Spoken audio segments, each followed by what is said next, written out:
Welcome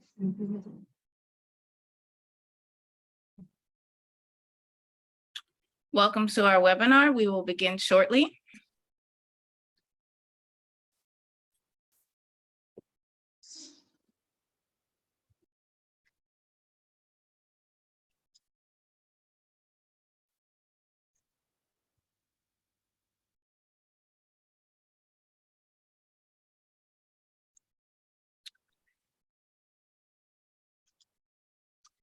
Thank you for attending our webinar honoring incredible minds in STEM. I am the marketing manager at Lumen Learning, and before we begin, I'll give you a brief overview of Lumen in today's webinar before introducing our moderator, Jesse Watson Jr., and turning the mic over to him. Our mission at Lumen is to enable unprecedented learning for all students, and we continue to build on that mission with webinars centered on student and faculty success.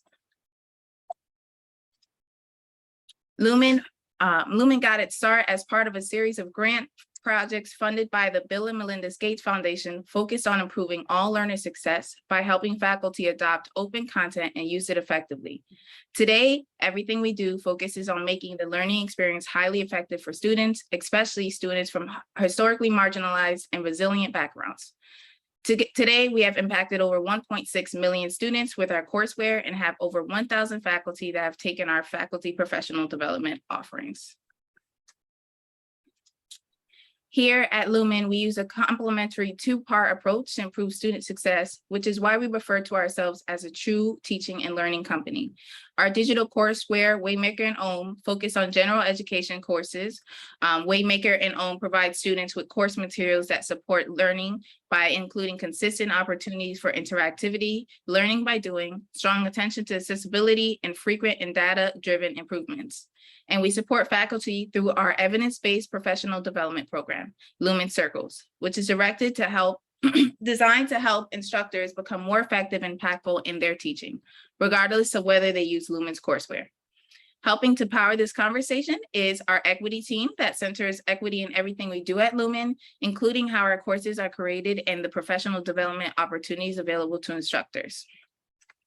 Thank you for joining us for this webinar, and we welcome questions in the Q&A function. And now I'm excited to introduce Jesse Watson.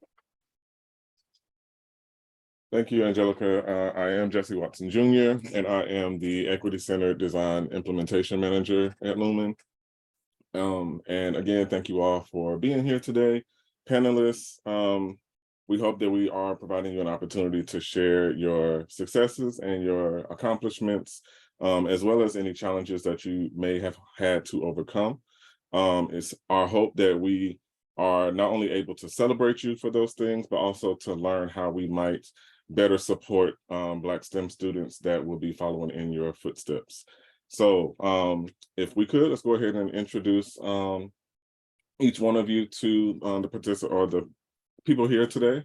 If you could share your name, your pronouns, the year and classification, the institution that you're at, and your area of study.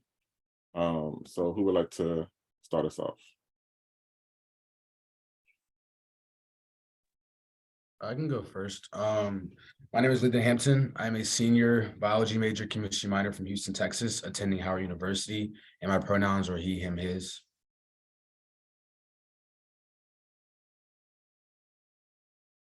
I can go next. My name is Amani Carroll. My pronouns are she, they. I just graduated from College of Southern Maryland, my certificate in cybersecurity. My name is Jaslyn. My pronoun is she. It's my first year studying at Indiana Tech and majoring in cybersecurity. Hi, my name is Bimsola. I'm a sophomore. I'm studying nursing, and I'm in Georgia State University. Thank you all. Thank you all. All right, so let's just hop into these questions, shall we? So first question is, and these you can just pop out and answer them if you feel led to, but what led you to your STEM field and why is it important for you to be in this field?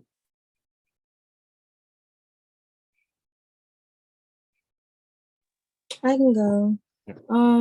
My father is actually in cybersecurity. He started his cybersecurity journey a few years ago.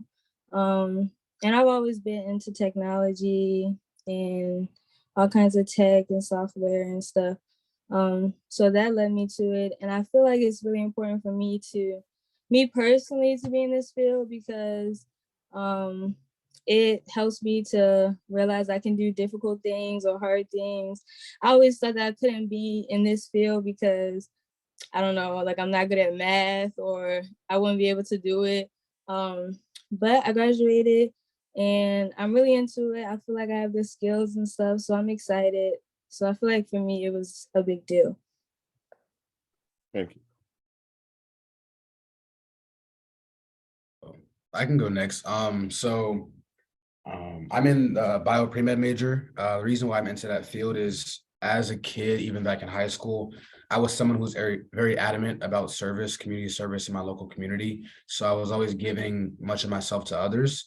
And so figuring out what my passion was for my career, I kind of asked myself, what will I be happy doing that requires me giving myself to others and giving my service and aid to others? And so that fit and aligned with being a physician and being someone who's pursuing my MD and PhD. And so I think it's important that I'm in that field, one, because there's a strong lack of representation of Black males in the research field and as physicians as well. So it's important we have role models. It's important we have people that are treating our own people in the healthcare industry as well. And I think the main reason why I'm still motivated to become a physician is a recognition of underserved areas having a lack of adequate healthcare. So when we look at United States, we may have a ratio of about 1 to 260,000 patients for physicians to citizens. But if you look in areas like Liberia, Chad, those in like the underserved parts of India, the ratios are much smaller. So there's a need and a necessity for resources, aid, and professionals to be there and serve in those areas. Thank you. Thank you.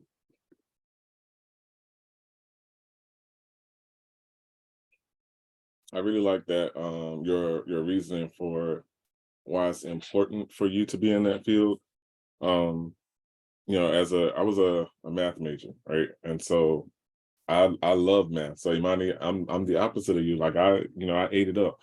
However, I did not see myself in the form of a teacher until I attended my second university. And so that kind of, like you said, I didn't really see myself in that field because I didn't have, someone that looked like me to kind of learn from and to know that it would be possible for me. So Lethan, I commend you for stepping in that role and being that person that, those to follow you can see you doing it and thriving in it.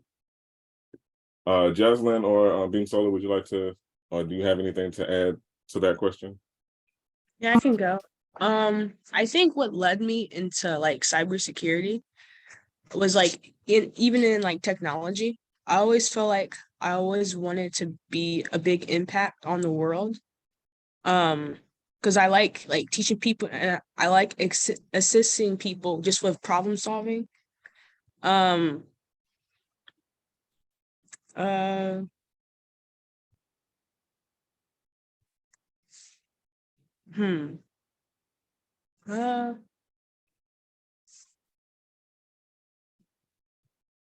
you guys ever seen like that TV show, NCIS? Yeah. No? Okay, so there's this person, her name's Abby, and she's basically like the digital forensics person. And I wanted to like do something like that. Why it's important because I feel like even in like technology, there's like a big gap in the community. And like when it comes to it, people they don't really think it's like that important. So yeah, that's all I got. So would you say that, the importance for you is making it seem or actually be more important than it is? Yeah. That's dope. I like that. Thank you for sharing. I am in the field because I enjoy taking up difficult tasks, and I also have the passion for it because I tutor math I think I really like it. I just like it. You know, the joy to help people solve problems is one thing. All right. Thank you, thank you. All right, so next question. In the spirit of Black History Month and celebrating the success of Black students, tell us one thing that you have accomplished during your time in school that you are most proud of.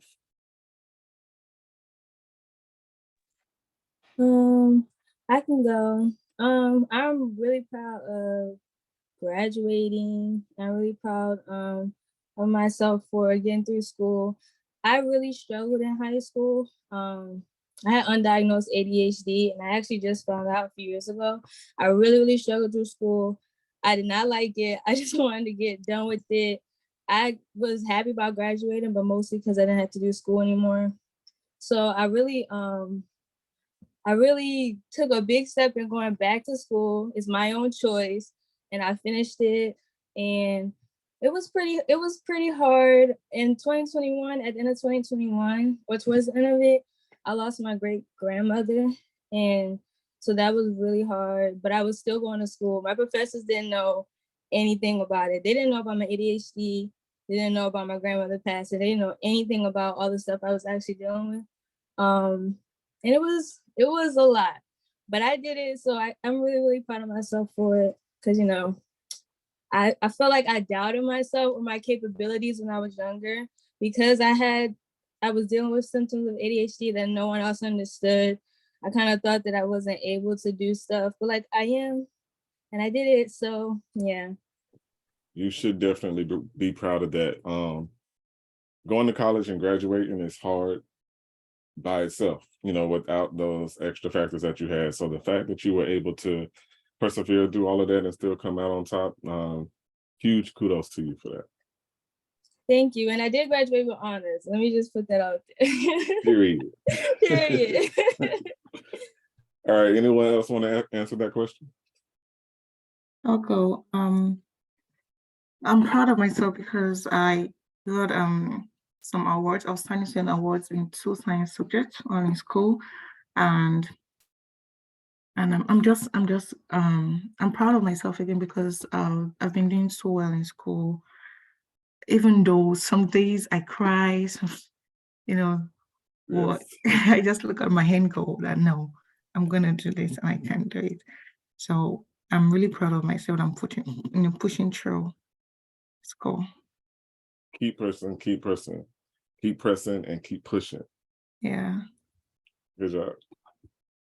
I'm rooting for all y'all.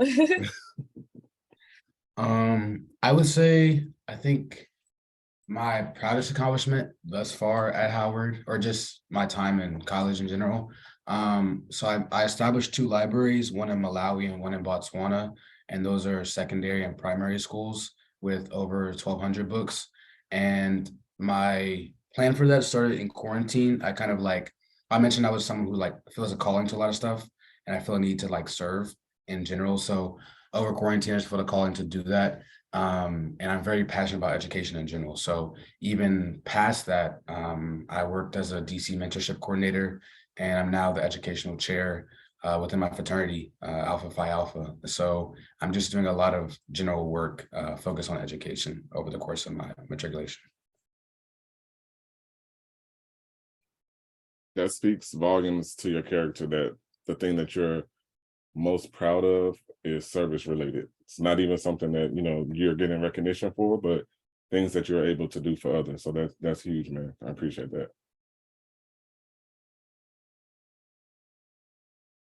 Jasmine, would you like to answer that one? I mean, no pressure. You don't have to. But... I think my biggest one is able to like go to college. Cause like just paying for it, I can't do that no more. That's too much. That's real. That's real. All right, so moving on. Let's see. Did you come across any issues when trying to accomplish these things? And so this is, if I could, I do see a question that's related to this in the chat. So I'm going to kind of lump those together. The other question is, did you encounter problems with former teachers, students, family members who doubted you who doubted that you could be successful on your chosen study area due to your ethnicity? I can go. Okay. Specifically in my college I went to, no, everyone in my college was very supportive, which I'm really grateful for. But definitely when I was in high school, I went to a majority white high school. I was living in a small town, and I don't feel like that I got the support that I deserved or the encouragement stuff I deserved or needed as a student in high school. So I feel like that really played a part into my relationship with myself and what I'm able to do and my confidence. I just feel like the teachers and the adults in the school weren't as supportive. And also I was dealing with undiagnosed ADHD, like stuff I didn't even know that was deeply affecting my ability to do stuff. So that was probably, that answer is probably more so for my high school experience, because my experience at College of Southern Maryland has been pretty good. The teachers are really nice and supportive, so I'm glad for that. That's awesome.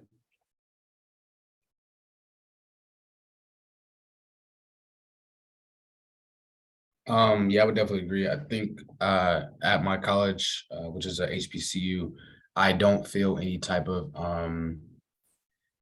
sentiment in terms of like students or teachers or family members not being conducive to me succeeding in my matriculation. But in high school, I actually did experience that. I felt very alone. I felt very singled out, and I felt as though even though I was top of the charts academically, I didn't feel as though like I was accepted into those honors classes and AP classes. I didn't feel like I was welcome there. Like I felt as though like my potential was being undermined, which is why I actually went to Howard in the first place. So you're gonna face it everywhere you go. I can't escape being although I'm the majority at Howard for the 4 years I've been here, I will always be the minority outside of this space. So in med school, grad school, I still have to experience that hostility and that behavior. So it doesn't escape you, but as long as you have the motivation and the mentality to keep going and not let any adversity stop you, that's really all you need.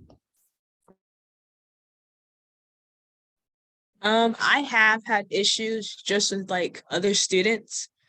There's been times where I've been like the only Black person in a classroom, and some individuals, they always say like there's like you're not gonna like do good in the class just because you're Black. And I'd like told them, I was like, it doesn't matter like the color. And I always know, like my mom always told me, you got to work harder than the others if you want to succeed in life.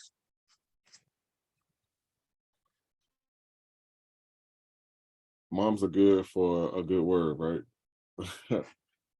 So yeah, I really appreciate you all sharing any experiences that you've had. It does pain me to hear that you had these experiences in high school, but that you haven't had them as much in your college experience. Dean Sola, did you want to add to that? Any experience, any problem from any teacher or students, everyone around me has been good, and yeah, that's it. Okay. All right. So we've talked about this a little bit. I just wanted to this one can kind of just do a head nod because I think we've answered it. But what are some challenges that you faced on your campus as a Black student in STEM? It doesn't sound like maybe with the exception of Jaslyn that you have experienced any challenges on campus. But if you have and you feel comfortable sharing, please do so. Yeah, not so much challenges per se. Well, it technically is a challenge, but burnout in itself, I guess, is something we can address. So as a STEM student, STEM is one of the hardest disciplines to enroll in college. So with that being said, there's gonna be a lot of times where you see your friends in other disciplines socializing, having fun and whatnot, but you have to make small sacrifices to get to where you want to get. And I think someone just put it in the chat. Work hard to get what you want. And that's really what the motto is as a STEM student, because you're going to have to work like very, very hard. And it's going to be late hours. sometimes all-nighters, which I've done. But it's worth it in the long run, and it's a very long process, but there's a lot of joy in that you receive from working for others in terms of serving others in the STEM field, in the science field, and then even with technology, engineering, and math, you're still doing work catered towards areas that need it. So there's joy that comes from those sacrifices, but you do need to make small sacrifices, and it does drain you a lot. I have something to add. There were a few times in my college where there was some anti-Black stuff that was said, or some homophobic stuff, and obviously there's a lot of like intersections when it comes to identity. So I'm Black, but I also identify as non-binary, and I'm also a queer person, and I also am neurodivergent. So there's a lot of intersections. I actually had a teacher, obviously she didn't know that I had ADHD or anything, but she was playing this video. It was some video, it was supposed to be like a convention, and these people in the video were using the R slur throughout the whole video. And everybody else in the classroom kind of seemed uncomfortable, but no one said anything. That was really hard for me to sit there and like listen to it. I literally had to like focus on something else because it wasn't adding to our education at all. It was just a video of a bunch of guys goofing off at a tech convention.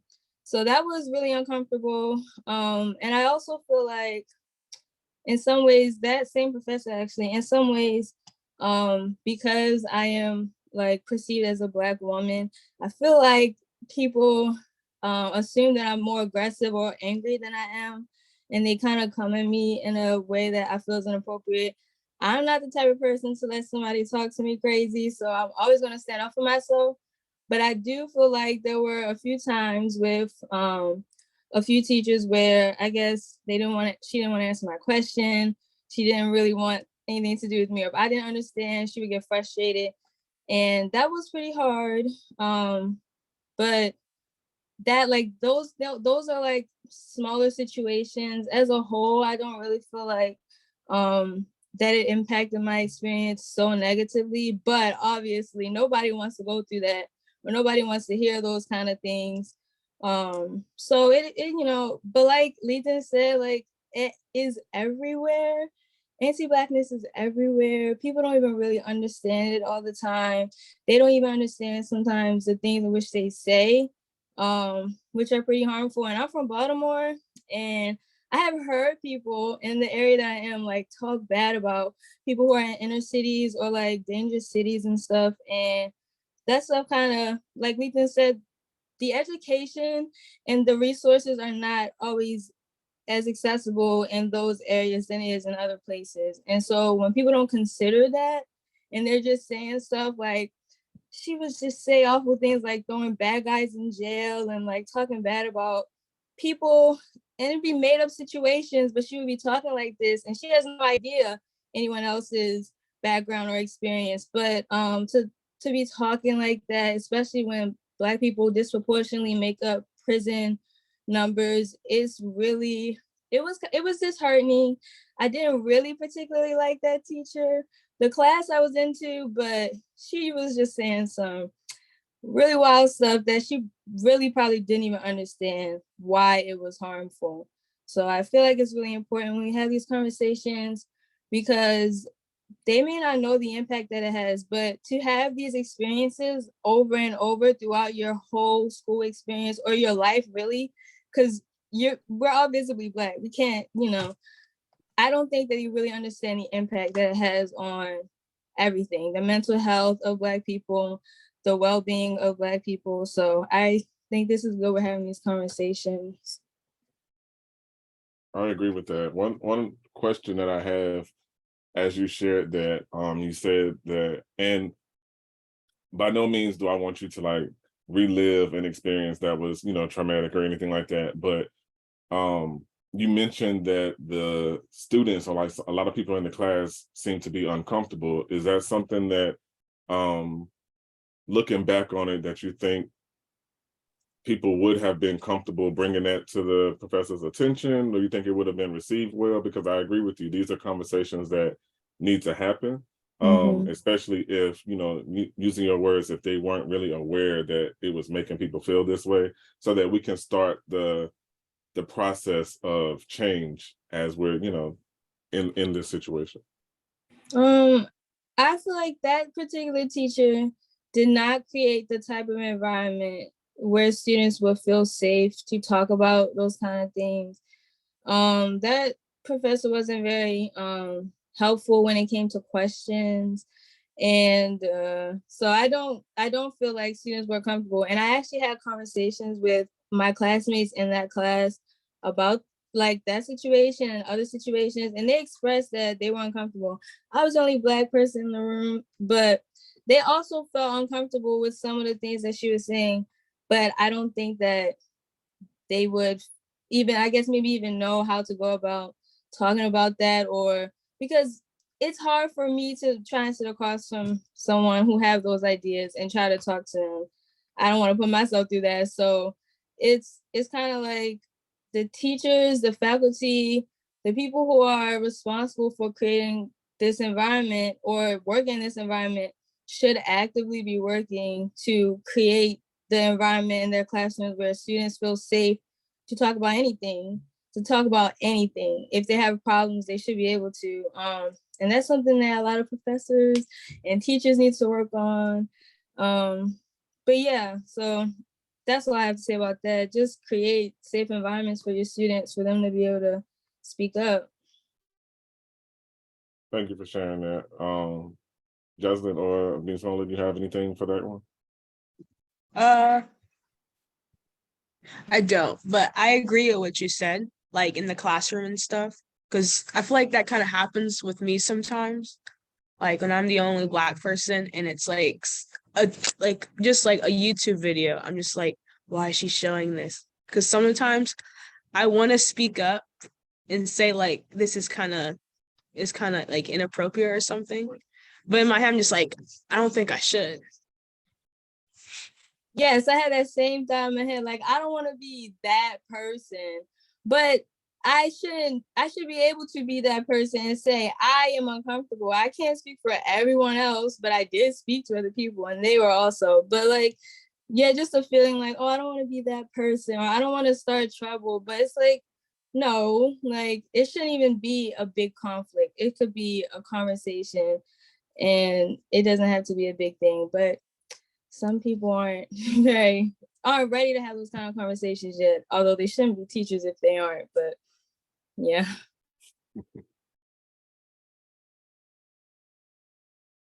I have nothing to say. All I want to say is I agree with what Imani and Jocelyn said. So I just remembered when they said something like I took a psychology class 2 years ago, and honestly, the professor was white and she treated the white students differently, and it was obvious. So I don't think that's right, because it kind of made me almost lose my confidence, self-confidence. Yeah. You know, there's some things I would like to say or I would know, but because of how the professor was, I couldn't say anything. I ended up giving a very bad review. But I made an A in the class. But I gave a very Good. bad review, you know.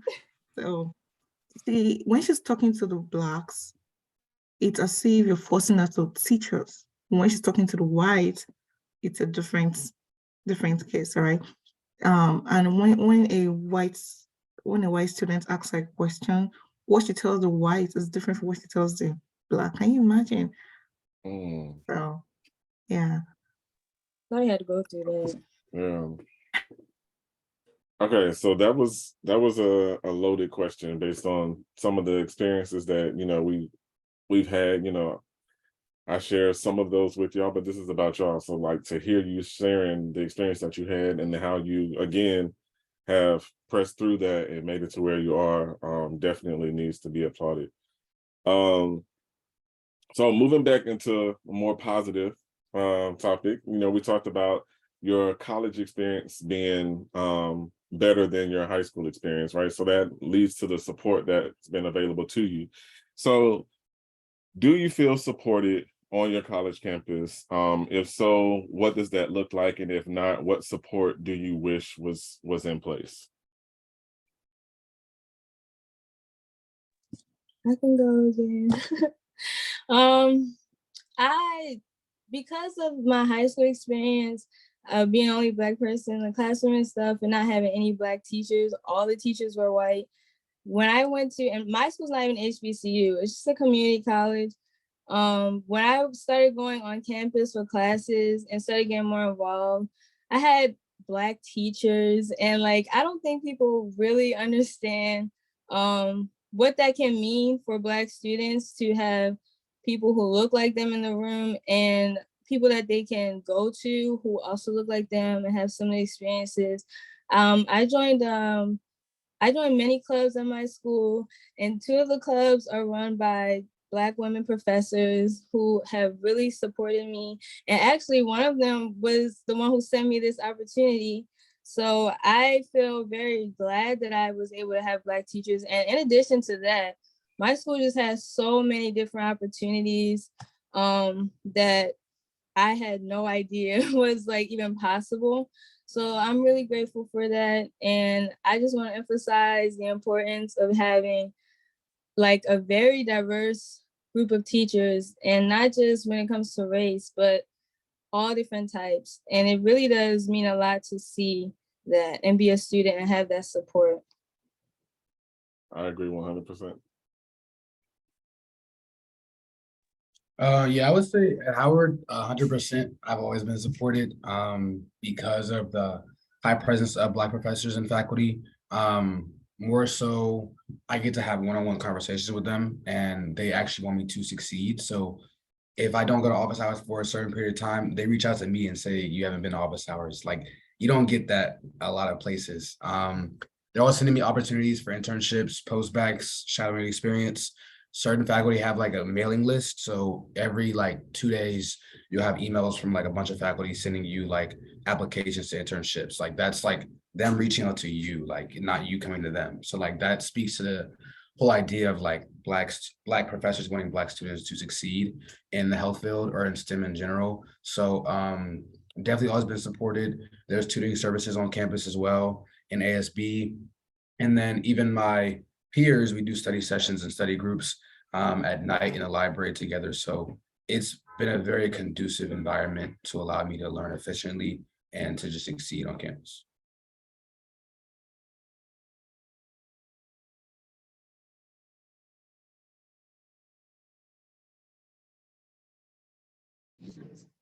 So I feel like I do have support.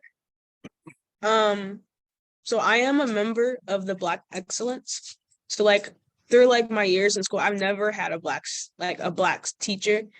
And I feel like with the Black Excellence, I feel like I can talk to them about like anything, about like school, like advice about like a teacher, with just like family or anything. So yeah.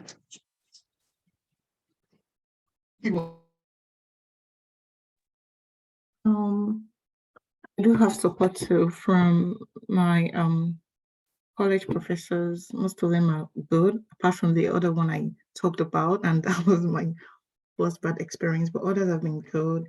You know, they're always ready to help. They are passionate about the student's success, whether you're Black or any color or white. So next. That's good. I know you all can see the chat, but I agree with Mary Worsley. You know, that the confidence, you know, so Imani, you were talking about, like, I don't think people realize what it means for a Black student to see themselves in their professor or the faculty on campus. And, you know, because that confidence is real, you know, it not being able to see yourself in that position. So again, to echo her, kudos to your teachers for not giving you the opportunity to say no. But it also sounds like they're adding to that, like, no, I'm not going to let you say no. Here's an opportunity. Here's why I think it's important for you and helping you along the way. So I love that for y'all, for real. Um, Um, oh, go sorry. ahead. I was gonna say something about Mary's comment about speaking up and student feedback. I feel like that's very important. Throughout high school, I was always speaking up about the racist stuff that was going on in my school. I was very vocal about it, and even in the workplace, I've had to deal with this.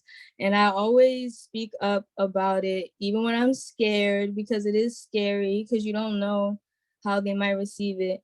But I think it's so important when we use our voice and when we speak up, because things can't change unless we say something. And there are people who will resist it or don't want to hear it. But that's when you take it to the higher ups and you take it to people who cannot ignore it, because the professors maybe can get away with ignoring some of this stuff, but you start going to the higher ups and something can change, things can change. Even if it doesn't always work or work in your favor, I feel like it's a great skill to always speak up and to take advantage of the teacher evaluations and all of that. Anytime you can, to talk about your experience, because I feel like it's so important for everyone, especially when you're Black and marginalized. Absolutely use your voice, even when it's scary. Love it. All right. Let's see. Oh, what is something that you wish your STEM professors knew about your experience?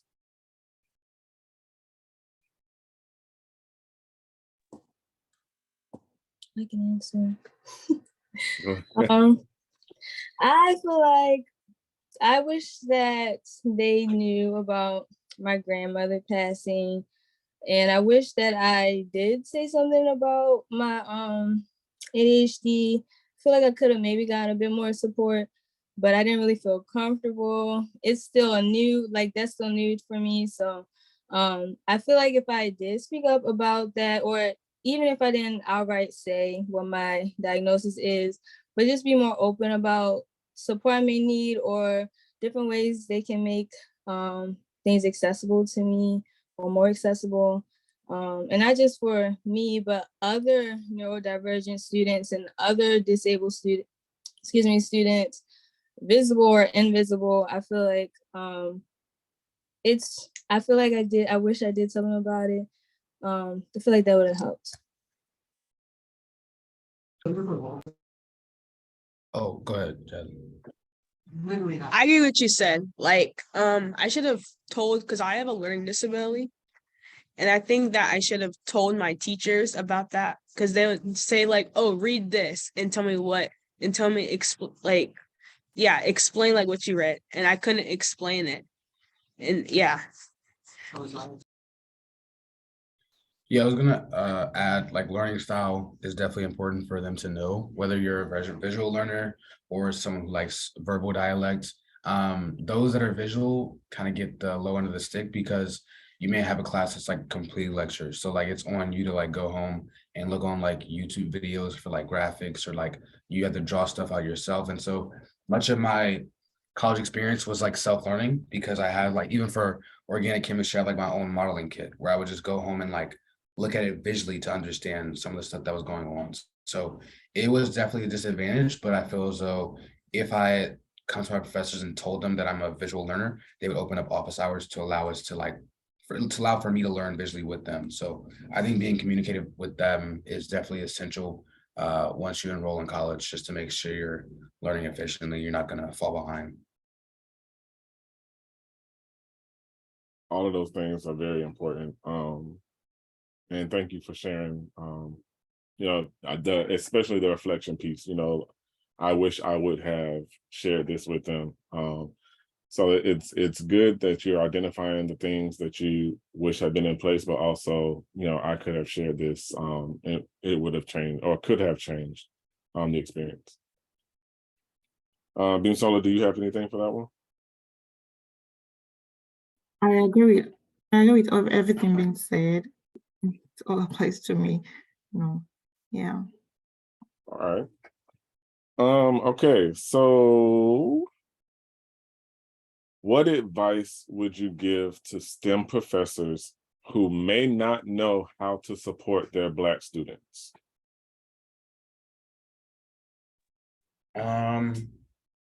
I would say the first thing is to recognize the learning style, but at the same time, I think it's important that you're very patient with them because there's not a lot of role models, not a lot of Black role models in STEM as it is. So that being said, there's nothing that has like older motivation for our youth to pursue careers in STEM. So it's important that we're giving them routes to get engaged, and have like fun mechanisms to engage them in the STEM field, whether that's like small science experiments or them going to an actual clinic and shadowing or them having like one-on-one experience with like professionals in technology, engineering. I know both of you guys are cybersecurity. So like having like, it's important for stuff like this to happen where it's two cybersecurity people coming back to speak to youth about getting engaged in cybersecurity. So like all that stuff, all those one-on-one conversations and fun, intimate, engaging activities are what needs to be implemented in order for our Black youth to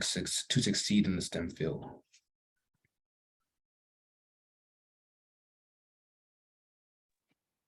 I agree with everything you said. Everything you said is on point. Another thing I would add is to just ask your students to talk to them. Black people aren't a monolith. We're all different. We all have different backgrounds. There are, similarities in our experience, but it's all about the individual person. So I just feel like, even if it's like sending out a Google form in the beginning of class, not just for the Black students, but in general, so you can get to know your students and they are able to share with you anything, like any support they may need in a private way. And also, like Lethan said, it's not a lot of us. So even if you aren't a Black professor, I feel like encouraging your Black students and being sure that you're also supporting them in the same ways is really helpful because like we were talking about earlier, with confidence, it really plays a major part and it can really help when you have professors who are supporting you. I've had very supportive professors that weren't Black that were really helpful and really patient and also take the time to, like Lethan said, to understand learning styles because it's different for everyone. And I feel like it's kind of hard when your classes are virtual, but there's a lot of ways that you can work around that to help students, even if you gotta get together with other professors and come up with ideas and brainstorm, whatever the case may be. I feel like not just for your Black students, but especially to make sure that you're supporting them and, offering them the same opportunities to speak or for jobs or internships and everything that you are your other students. Because a lot of us have some racial trauma. So you gotta kind of come understanding of that. And especially another thing, I keep mentioning this, but the different intersections of identities, because sometimes you have Black professors who aren't, that supportive. And regardless, I feel like all professors should be always educating themselves and always open to learning about the experiences of their students because we're all different. Black people aren't all the same. So just listen to us and talk to us.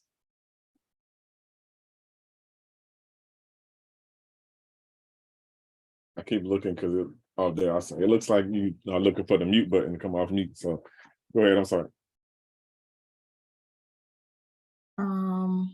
I agree with everything she said. I was about to say the same thing too. Communicating with the students is very important. So communicating and just talking to us, it goes a long way. It goes a long way in supporting us to achieve great success in the field. Love it. Jocelyn, did you have anything to add to that question? I would say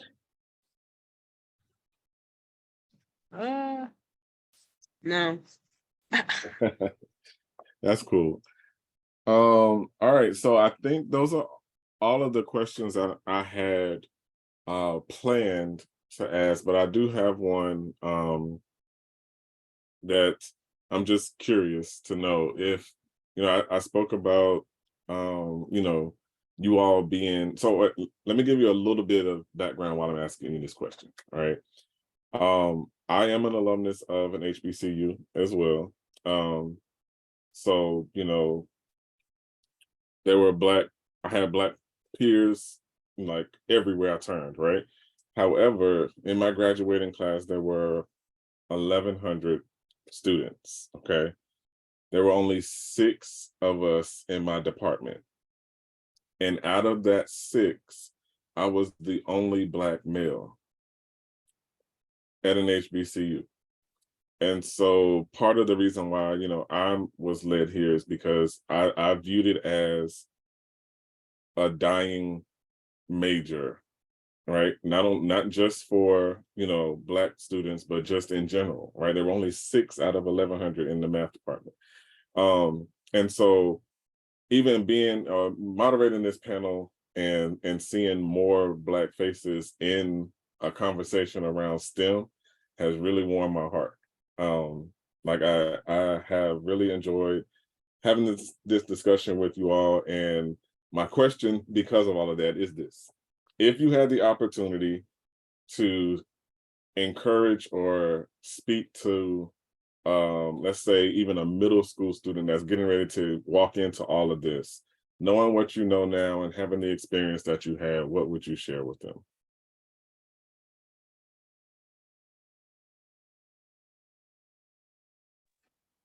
I can go.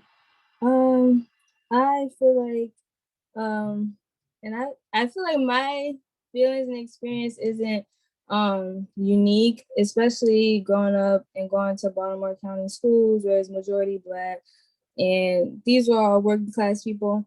I feel like these type of things definitely start before college, encouraging your students, and I feel like a lot of people that I knew and like even some of my family members feel like STEM is out of reach. Like they can't be in STEM, or there's all these extra barriers to it that makes it harder. And a lot of it is like emotional barriers because we don't really see a lot of Black people in this type of field, or at least being uplifted in this field. There's not a lot of representation. And so I kind of feel like, not that it's uncharted waters, but kind of for a lot of people, because there's a mental barrier that they have to get over because they believe that they can't do it or that it's not for them. And it's not true. Black people are just as capable and intelligent. We've been inventing and creating and doing all this stuff forever. Just because we may not have been accepted in institutions or schools or in the workplace doesn't mean that we're less capable. If there's something that you want to do and you seriously are working towards it, and you don't let outside people or influences affect you too much, because it affects you sometimes, it's human, but I believe that you can literally do anything. And it sounds cliche, but I feel like people need to hear it, especially I love my city, but it's kind of crazy out there, but I feel like a lot of those kids need to hear that, and they need that support in the schools. It starts before college. It really is up to teachers at all points of a student's life to make them feel like they are capable and encourage them and understand that intelligence is not, it's not one thing. People can be intelligent in many different ways. And just because someone is not good in a particular thing, or they're not intelligent in the ways that someone might believe, doesn't mean they aren't capable, or that they can't do anything, or they don't deserve support. So I feel like that's just really important, to support your students even before college, even before high school. We all deserve support, and to have that confidence, because it comes back to it. Thank you. I would agree. I think it's important that our youth recognize that their potential is limitless. There's no field, no discipline, no career that they can't be immersed in. And with that being said, it's also important that we create spaces that our youth feel encouraged to participate in those disciplines. So well, I knew I wanted to be a physician my sophomore year of high school, but at the same time, I also recognized the lack of representation in the research and science field or healthcare industry for Black physicians. And we look at stories of Dr. Moore, who is a Black woman physician who recently passed away because she was refused treatment and she experienced racist treatment from one of the other white physicians.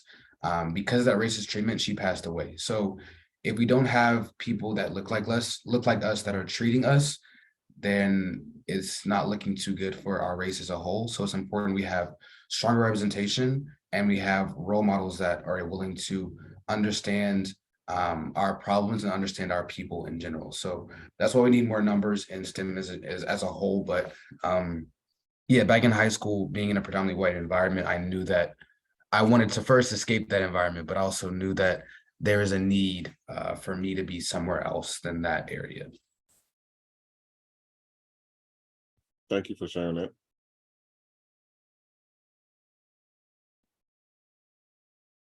I just want to add something if I can. Go ahead. No one else gonna say anything. I also wanted to talk about accessibility and making sure that these things are accessible to everyone. When I went from Baltimore County schools to York, Pennsylvania, which is a really small town, I literally saw Baltimore County schools are considered better than city schools, but I literally saw with my own eyes how funding and how like different things are, like how it's so different. The schools in PA got so much more money, and while I was in school, I'm literally seeing articles and stuff and hearing from my friends that, like, I remember there was in Baltimore City schools, they were literally having students come to school and there were icicles coming from the ceiling, and it was freezing cold. The heat was broken, and kids were in there with their coats on. I remember I did a lot of projects and research on education inequality, especially when it comes to inner cities.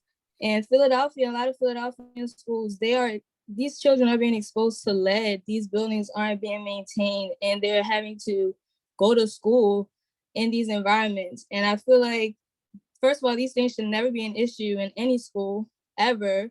And the fact that it is, and it primarily affects and disproportionately affects Black and Brown students is really crazy. But I feel like bettering the schools and giving better funding to the schools so that students in inner city schools are able to have the same opportunities, or even have knowledge of certain opportunities that are available to them. So I really feel like accessibility is a really big thing and really important. Thank you. Jocelyn and Beamstone, I don't want to take the opportunity for you to answer that question away, but I do also want to save some time for anyone that has joined the webinar to ask any questions as well. But if you would like to answer that question, please feel free.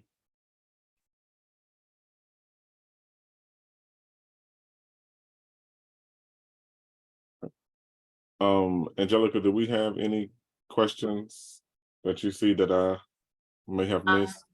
No additional questions. No additional questions. Okay. All right. Well, if anyone that has come to participate in the webinar has any questions, I would like to open the floor for those at this time. Feel free to put them in the chat and we can answer them as they come up. Wait, can I actually answer a question? Yeah, go ahead. So anyone who's on here, since you're in STEM, what support do you wish you've had that like you didn't have when you, yeah. This is a question for the participants that are here. Yeah. So like when you say support, like support for them to be able to support students, or just Yeah. as they, okay. Just like Just like having support, like it can be like a family member or like friends. Okay, okay. So let's see if we have any responses to that come up in the chat. That's a good question. Thanks for asking that one. Yeah, that was a good question.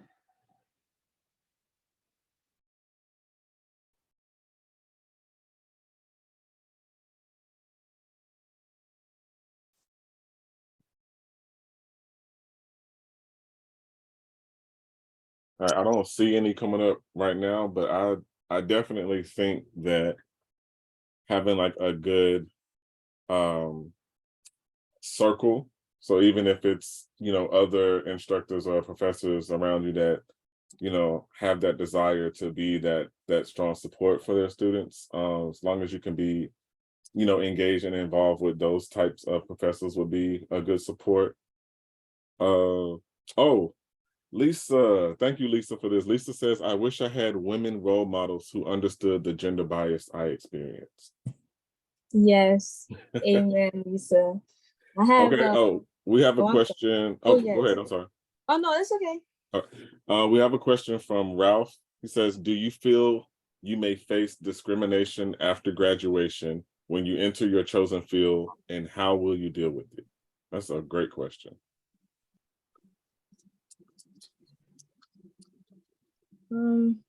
I feel like because of who I am and what I look like and all this, I probably will always kind of maybe face these type of attitudes and stuff. And I'm not gonna lie, I am like working to get into the job field, but I do have a lot of anxiety about going into this field as a Black queer person, and especially as someone who has you know, a different way of processing stuff. Because I have experienced like workplace trauma. So, you know, I do have anxiety about it, but I mean, what can I do? I feel like I'm gonna continue to stand up for myself and do what I want to do, regardless of the other people.